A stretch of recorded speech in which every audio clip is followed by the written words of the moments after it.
Russia condemns U.S.-led strikes, calls emergency UN meeting on Syria. The 14th of April 2018 to 9:23 p.m. Moscow. Russian ambassador to the United Nations says U.S. and allies have demonstrated a blatant disregard for international law. Russia called for an emergency meeting of the United Nations Security Council as Moscow said it would consider supplying S-300 missile systems to Syria following U.S.-led strikes.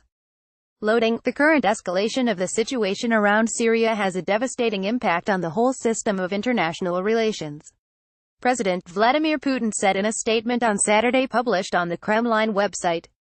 U.S., British and French forces pounded Syria with more than 100 missiles early on Saturday in response to a poison gas attack that killed dozens of people last week, in the biggest intervention by Western powers against Syrian President Bashar al-Assad.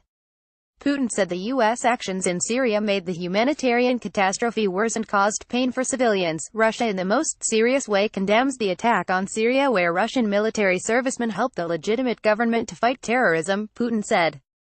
Loading, Moscow may consider supplying S-300 surface-to-air missile systems to Syria and other countries, Colonel General Sergei Rudskoy told a televised briefing on Saturday.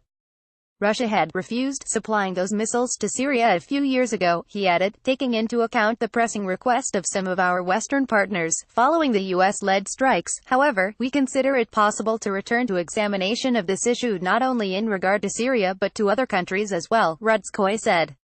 Syria's air defense system, which mostly consists of systems made in the Soviet Union, has intercepted 71 of the missiles fired on Saturday by the U.S., British and French forces, he added. In the past year and a half Russia has restored Syria's air defense system and continues to further upgrade it, Rudskoy said.